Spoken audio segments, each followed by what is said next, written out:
दोस्तों स्वागत है आपका बायोलॉजी के तीसरे क्लास में। मेरे भाई अगर आपने कुछ भी नहीं देखा है तो सबसे पहले पहली वीडियोस देखिए, दूसरी देखिए, प्लेलिस्ट हम डिस्क्रिप्शन में डाल देंगे, और फिर ये तीसरी वीडियो भी अगर आप देख गए मेरे भाई तो समझ लो आप बायोलॉजी हाफ ईयरली में मौज काट के आओगे, क्योंकि ज्यादातर सिलेबस कौन सा है वो पुराना वाला है, 9th वाला है, हाई स्कूल वाला है। ठीक है मेरे भाई, तो ये कौन सा सिलेबस है? ये सिलेबस आपने 9th में पढ़ा होगा, बहुत सारे संघ पढ़ रखे थे, Protozoa, Porifera, Coelenterata, Platyhelminthes, Aschelminthes, Arthropoda, ठीक है, इकाई नोडमेटा, कार्डेटा, ये सब सुन रखा है ना मेरे भाई, सुना तो लग रहा होगा ना मेरे भाई। तो हम लोग पढ़ने वाले जीव जगत का वर्गीकरण। अब यहां पर आपको ये याद रखना पड़ेगा, कुछ छोटे छोटे क्वेश्चंस बनेंगे। अभी ये तीसरी वीडियोस है मेरे भाई, हम आपके लिए 6 से 7 वीडियोस लेके आएंगे जिनमें लगभग हम प्रॉपर सारे चैप्टर्स को कवर करने की कोशिश कर रहे हैं डिटेल में। इनकी पीडीएफ आपको मिल रही है Telegram BDKDN 11th and 12th पे जाके आप आराम से चेक कर सकते हो। तो सबसे पहले आप ये समझो मेरे भाई, जो जीव जगत का वर्गीकरण है सन 1915 में, 1915 में स्टोरर और यूसीजर, दो नाम के आदमी हैं, स्टोरर और यूसीजर ने क्या करा, जंतु जगत का वर्गीकरण किया और जंतु जगत को 2 भागों में विभाजित करा मेरे भाई।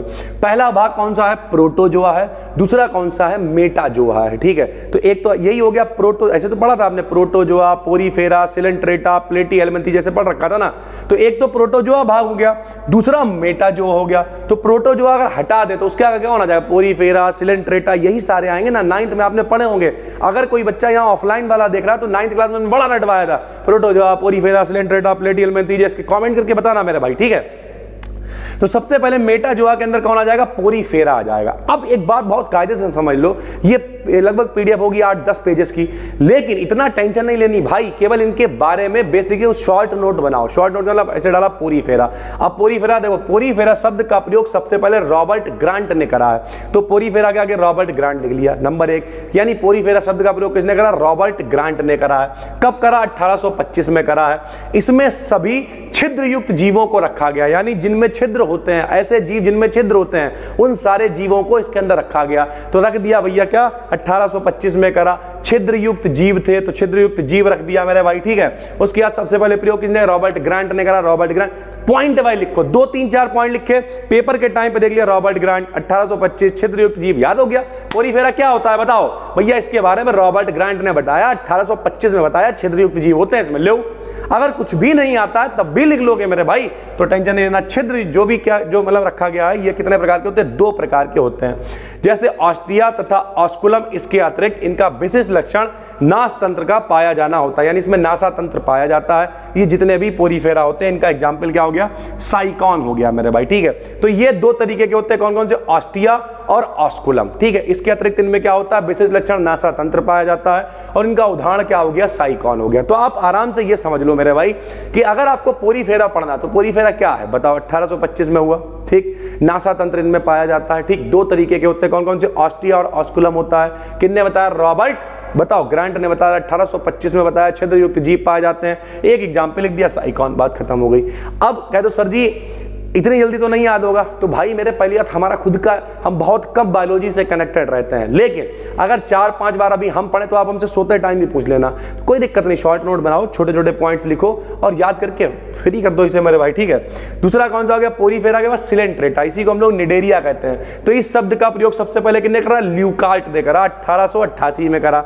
इसमें क्या? वो जंतु केवल एक गुहा शरीर के भीतर पाई जाती है, यानी इन जंतुओं के अंदर क्या? सिंगल गुहा, एक गुहा वाले जंतु होते हैं, जितने भी होते हैं सर। ठीक है, उसके अलावा क्या? तो सभी जंतु जलीय होते हैं। अब मान ले नहीं तुम गुहा भूल गए, भूल जाओ, जलीय होते हैं, ये तो याद रखोगे।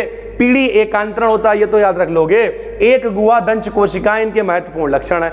अब एक बात ये याद रखो, जरूरी नहीं जितना यहाँ पे लिखा हुआ उतना ही याद रखो मेरे भाई, इससे रिलेटेड चीजें पता होनी चाहिए। क्या? जलीय जीव होते हैं, दंश कोशिकाएं पाई जाती हैं, एक गुहा वाले होते हैं, लो याद हो गया। 3 पॉइंट आपने लिख लिए। कैसे लिखा भाई? सिलेंट्रेटा लिखा, ल्यूकार्ट ने करा, इसके बारे में 1888 में बताया। दंश कोशिकाएं क्या? वो भी इसी चैप्टर में अभी आगे आ जाएगा चित्र के साथ में। दंश कोशिकाएं पाई जाती हैं, एक गुहा वाले होते हैं, पीढ़ी एकांतरण होता है, याद हो गया, बात खत्म हो गई। तो इस तरीके से आपको इनके लक्षण याद करते हुए चलना है सर। ठीक है, आपके हाफेली बिल्कुल खोपड़ी पे है तो टेंशन कतई नहीं लेनी है, लगातार एक्टिव होने वाले। और कल आपको एक पहली वीडियोस मिलेगी जिससे 10 दिन की हम सीरीज स्टार्ट करने वाले हैं इंग्लिश की, कि डे 1 से लेकर डे 10 अगर आप तैयारी करते हो हाफेली में बेहतरीन नंबर लेके आओगे, इस बात की गारंटी है। थोड़ी सी रिसर्च लगती है, मेहनत लगती है, लेकिन इस चैनल को सब्सक्राइब करके रखो, बहुत सारा कंटेंट आपके लिए लेके आ रहे हैं। फिर है संघ टीनो फेरा। ये क्या आप देखो, लघु संघ है, एक छोटा संघ होता है उसी के अंतर्गत, क्योंकि सर जी हमने तो पढ़ा था प्रोटोजोआ, पोरीफेरा, सिलेंट्रेटा, प्लेटीहेल्मिन्थीस था, तो ये बीच में कहां से आ गया टीनोफेरा। टीनोफोरा जो है भैया एक लघु संघ है, ठीक, जैसे प्रोटोजोआ, पोरीफेरा, उसी के अंदर टीनोफोरा, ठीक। तो अब ये छोटा सा संघ है, पूरा नहीं है, सदस्य समुद्रीय होते हैं, देखो ये भी समुद्र वाले ही हो गए, जलीय वाले ही हो गए, तो ये एक लघु संघ है, उससे छोटा। इन्हें कंकत, जैली या समुद्री अखरोट कहा जाता है मेरे भाई। ये समुद्र की सतह पर पाए जाते हैं, इसलिए पेलोजिक भी इन्हें कहा जाता है। इसमें केवल लैंगिक जनन होता है, जैसे टीनोप्लाना होता है। अब कुछ लोग कहेंगे इसमें तो बड़ा कठिन कठिन शब्द आ गया, अरे कौन कह रहा है याद करने के लिए भाई। समुद्र की सतह पर पाए जाते हैं, इन्हें समुद्री अखरोट भी कहते हैं मेरे भाई, ठीक है। इनमें लैंगिक जनन होता है। एक एग्जाम्पल याद कर लिया, टीनोप्लाना, बात खत्म हो गई। तो 3-3, 4-4 लाइनें हर आप संघ के बारे में याद कर लो, ताकि उस संघ से रिलेटेड कुछ पूछा जाए तो आप लिख पाओ। ऐसे कोई डिटेल में नहीं आ जाए कि पूरे संघ के बारे में। अगर मान लिया पूछा जंतु जगत का वर्गीकरण बताओ, तो जब इतना सब लिखोगे वैसे ही 1-1.5 पन्ना हो जाएगा, तो कोई दिक्कत नहीं है। 2-2, 3-3, 4-4 चीजें आपको पता होनी चाहिए, बस फैक्ट पता होना चाहिए, कुछ भी नहीं लिखना। हालांकि बायोलॉजी में कुछ भी लिखो तब भी नंबर मिल जाते हैं, क्योंकि इतना चेक करने वाला ध्यान से नहीं चेक करता, लेकिन कोशिश करो एक्यूरेट लिखने की, सही लिखने की मेरे भाई। अगला कौन सा आ जाएगा, प्लेटीहेल्मिन्थीस आ गया। किसने बताया, गैमेन बार ने बताया। कब बताया मेरे भाई, 1859 में बताया। शरीर कैसा होता है, चपटा होता है, फीते जैसा होता है मेरे भाई। इनके शरीर में प्रजनन के जो अंग होते हैं, प्रचलन नहीं है, प्रजनन अंगों का अभाव होता है। प्रजनन समझते हो मेरे भाई, जो बच्चे पैदा करने वाले अंग होते हैं वो इनमें नहीं होते हैं मेरे भाई, ठीक है। इनका शरीर 3 भ्रूणीय स्तरों, बाह्य त्वचा, मध्य त्वचा, अंत त्वचा से मिलकर बना होता है। इनमें उत्सर्जन के लिए विशेष ज्वाला कोशिकाएं होती हैं। इनमें उत्सर्जन के लिए कई कोशिकाएं पाई जाती हैं, जैसे टीनिया इसका एग्जाम्पल हो गया। तो आपने क्या पढ़ लिया, इसमें कई कोशिकाएं पाई जाती हैं, प्रजनन का अभाव होता है, ठीक है। टीनिया इसका एक एग्जाम्पल पढ़ लिया, विशेष प्रकार की कोशिकाएं पाई जाती हैं। भूल गए किसी में तब भी लिख सकते हो, विशेष प्रकार की कोशिकाएं पाई जाती हैं, विशेष प्रकार की दंश कोशिकाएं पाई जाती हैं। 4-5 पॉइंट आपको पढ़ना है। उम्मीद करते हैं आप छोटे बच्चे नहीं हो, अब 11th क्लास में हो। बहुत सारे लोग कहते हैं सर जी बड़ा कठिन कठिन नाम होते हैं बायोलॉजी, अबे कठिन नहीं होती है, आप उसे कठिन बना रहे हो। हम क्या करें, शॉर्ट नोट बनाओ, 2-2, 3-3 पॉइंट बनाओ, लिखो, मुश्किल से 2 घंटे के अंदर आप पूरा चैप्टर तैयार कर लोगे भाई, ठीक है। फिर कौन सा है, प्लेटीहेल्मिन्थीस के बाद संघ एस्केहेल्मिन्थीस हो गया, जिसे निमेटोडा भी बोलते हैं मेरे भाई। कब हुआ, गेगन बार ने करा 1859 में निमेटोडा, एवं ग्रोवन ने, 2 आदमी हैं, 1910 में, ठीक है। 1910 में एस्केहेल्मिन्थीस का प्रयोग किया। ये देखो इनमें क्या उत्सर्जन यूरिया उत्सर्जी प्रकार का होता है।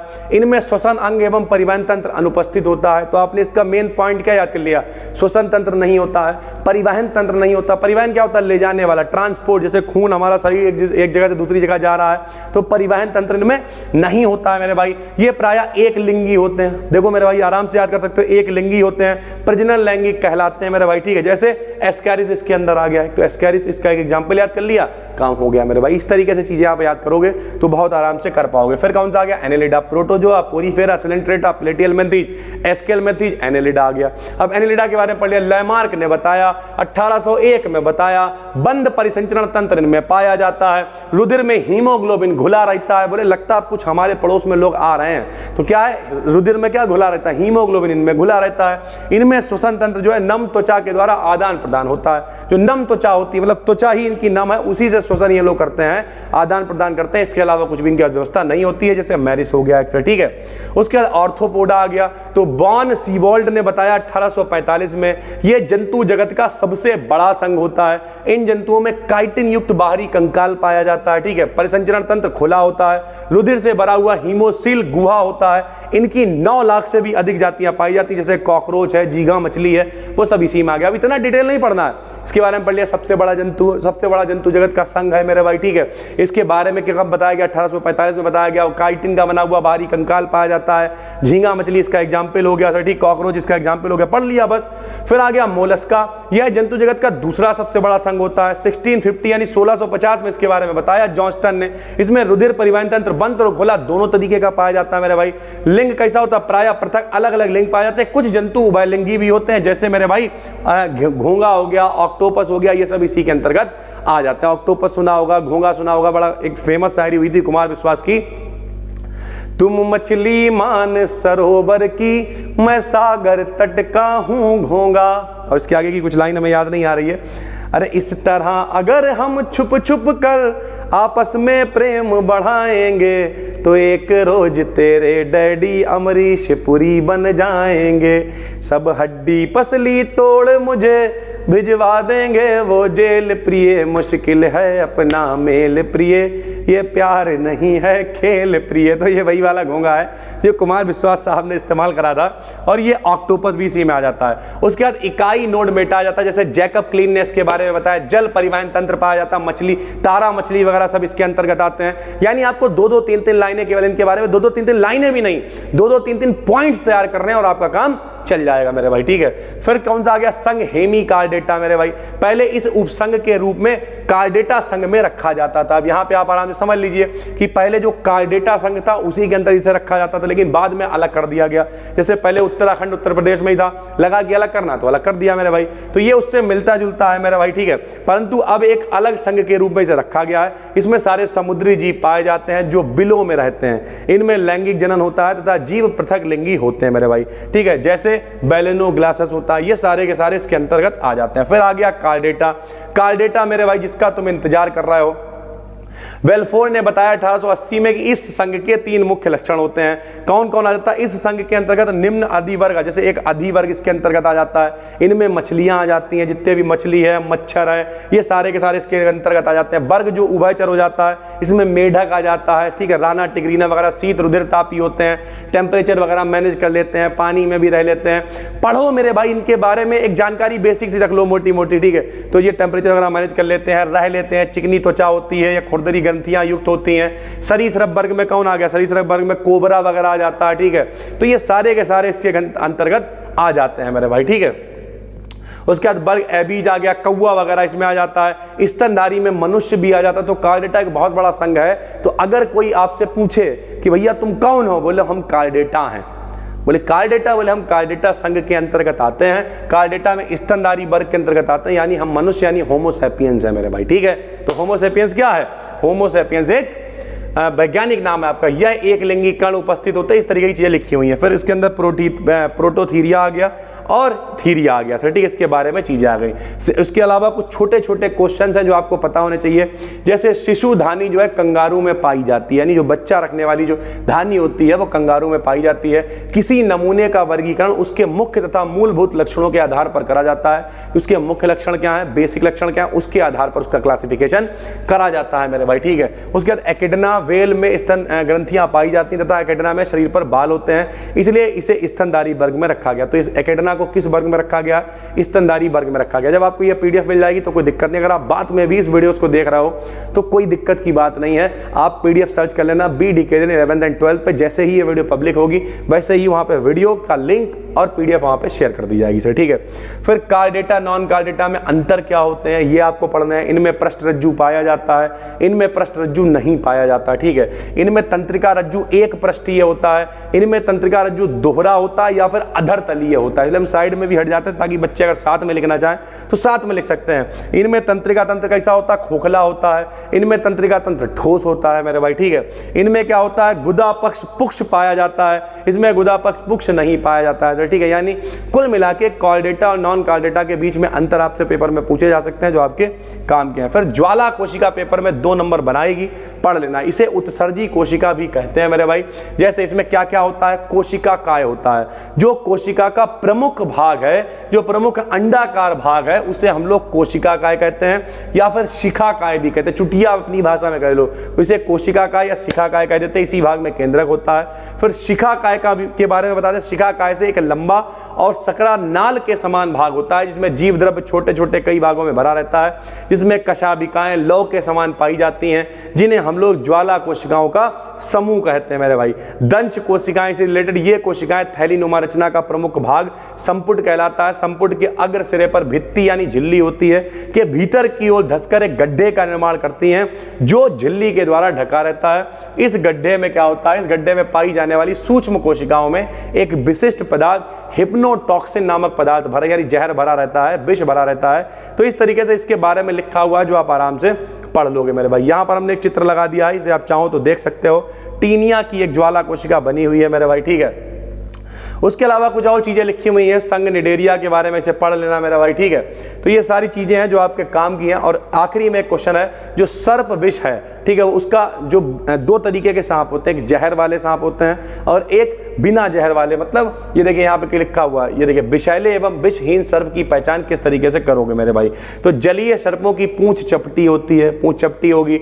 स्थलीय की बेलनाकार होगी। समुद्री सर्प विषैले होते हैं, जबकि लवणीय जल में पाए जाने वाले सर्प विषहीन होते हैं। मतलब जिनमें लवण वगैरह नहीं पाया जाता, जिनमें नमक वगैरह होता है वो विषैले होते हैं, जिनमें नहीं होता है वो विषैले नहीं होते हैं। विषैले सर्पों में विषदंत यानी जहर वाले दांत पाए जाते हैं, ठीक है। सर्प विष का मानव शरीर पे क्या प्रभाव पड़ेगा? तो भैया प्रभाव क्या पड़ेगा? अगर काट लेगा भैया तो क्या सांस लेने में दिक्कत होएगी, लकवा मार सकता है, डर हो सकता है, मृत्यु हो सकती है। उपचार क्या क्या है भैया? काटे हुए स्थान पर चाकू या ब्लेड से चीरा लगाओ। विषैले रुधिर को चूस कर, या तो खून से नहीं, पुरानी पिक्चरों में देखा होगा कि पुरानी पिक्चरों में मतलब सांप ने काट लिया, चूस चूस के जहर अलग निकालना है, तो वैसा कुछ कर लो, वरना चीरा लगा लो, ठीक है। प्रति विष या इंजेक्शन वगैरह तो लगवाना ही है। खाली पता चला जैकी शराब बनने की कोशिश कर रहा, तब तक सामने वाला बेचारा जो है उसके जहर फैल गया, तो खाली जैकी शराब नहीं बनना है। रोगी के शरीर को गर्म बनाए रखने की कोशिश करनी है। तीसरा चैप्टर है और 3 चैप्टर हमने पूरे डिटेल में कराया, कुछ भी छोड़ा नहीं है मेरे भाई, ठीक है। जब हम इसका पेपर अभी 4था, 5वां, 6ठा चैप्टर तक आपके लिए लेके आ जाएंगे, फिर एक पेपर की एनालिसिस कराएंगे,